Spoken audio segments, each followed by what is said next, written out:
Joining us now on the line is our good friend Joe DiGenova, our legal analyst. Joe, good morning. How are you? Good morning, Brian. Good morning, Dan. Hey, Joe. I want to start by talking about, this Obamacare website is an unmitigated disaster.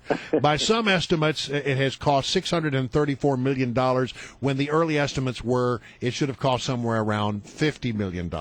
It doesn't work. The president's going to have to say today, he's going to give some kind of mea culpa where he says that these failures are unacceptable. I would just like him to say, I'm sorry, but at least he's going to say it's unacceptable. But who should answer questions about this? It would seem to be Kathleen Sebelius, the Secretary of HHS. Well, Congress keeps asking her to testify and roundly gets ignored. So my question is, what can Congress do in a situation like this? They can subpoena her. She's a cabinet member. She's not a judge, so she can be subpoenaed if she refuses to testify. Obviously, Congress doesn't like to do that. But this is the stiff arm that the administration has been successfully employing since its beginning. Derision toward the House of Representatives. It's been very, very successful because of the complicit media, which has demonized the Republicans along with the president's verbiage. The president doesn't, obviously, what he's doing now by saying that he finds this unacceptable is exactly what he did at the beginning of the IRS scandal. He found that totally unacceptable and then walked away from it as the mainstream media began to ignore the problem. He's going to do the same thing here. This is the pretend apology that he uses as a tactic. He will then, once he's done this, the next step will be to attack and demonize the people who are continuing to be critical of the mess that he created. But that's what's going to happen. This is a pattern. This is a man who cannot stand to accept responsibility for anything because that's the way his whole life has been lived. He doesn't want to own anything unless it's a victory. If it's a defeat, he doesn't want anything to do with it, and he wants to blame others for the defeat.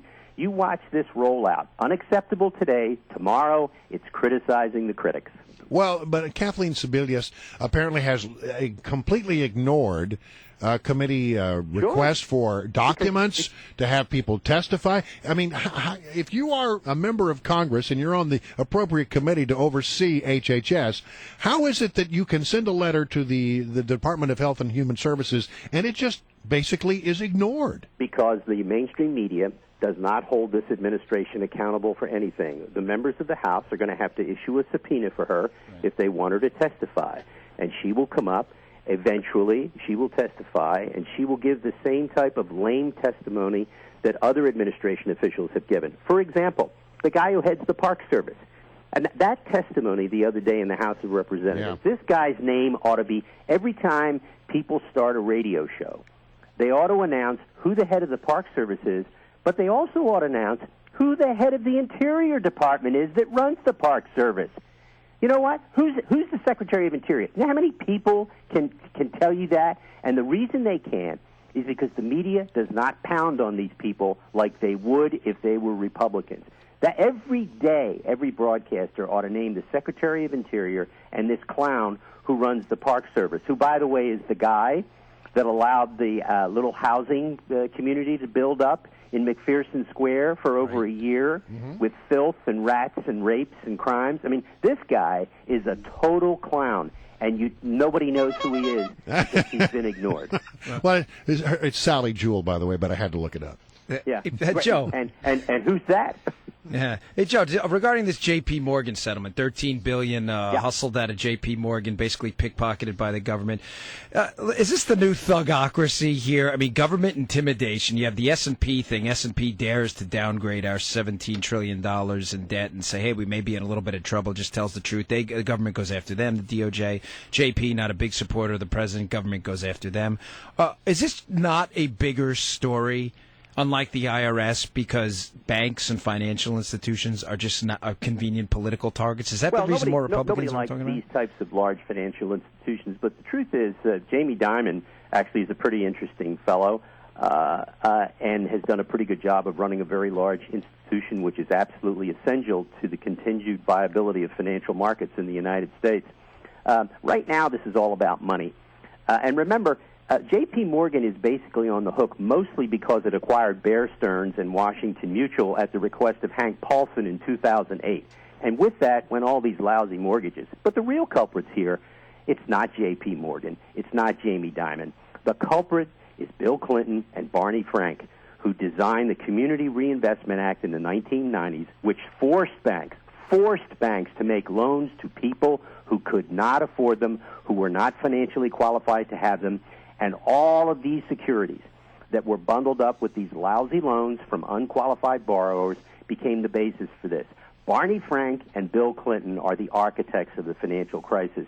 Of course, no one knows that because the media doesn't describe it that way. It's all 2008. It's all George Bush. It's all big banks. By the way, I'm all for holding big banks accountable, and I'm for indicting big banks and their senior executives if they've committed crimes. What's interesting about this is that this administration has done nothing to prosecute people involved in financial crimes at banks. They have given them all passes with civil settlements, and it's only recently, and J.P. Morgan's going to be the guinea pig, that they've decided that they have to start holding accountable the people who run these large institutions. The better question is, why haven't they prosecuted dozens and dozens of the leaders of large financial institutions over the last almost 6 years since they've been in office? And the reason is those people gave them money, and now they're turning on them. This is very ugly for Jamie Dimon. Right. I think, if the guy weren't, so in the bag for the president, he'd probably be screaming. All right, I love this next story. It has to do with a 26-year-old intern for a Phoenix Satellite Television U.S. This is a Chinese company that does business in this country as well, and they have a Washington, D.C. bureau chief who allegedly harassed a 22-year-old intern by the name of Li Huang Wang. And she lost her sexual harassment lawsuit against her former employer on the grounds, are you ready for this? That she was not paid, therefore she was not an employee and could not be therefore harassed. She was Monica Lewinsky. Same thing. The difference is Monica Lewinsky wasn't suing. This young woman, the employee of the Chinese Satellite Bureau, is in fact not an employee under federal law or under state law. Unpaid interns are, by definition, not employees. All they have to do, if they don't like it, is change the law, and apparently in New York that's what they're going to do. They're going to change the law. But it's not going to help her. I mean, she won't be able to sue, probably. But the bottom line is, this is the state of the law all over the United States. Well, unpaid interns are not employees. That's just the law. That's the law everywhere. Well, listen, we're going to pick this up and see what the audience has, because this is a town that runs on interns. I mean, this town doesn't function without interns, and this is pretty interesting stuff. It Joe, is. always a pleasure. Thank you so much. Okay, guys, great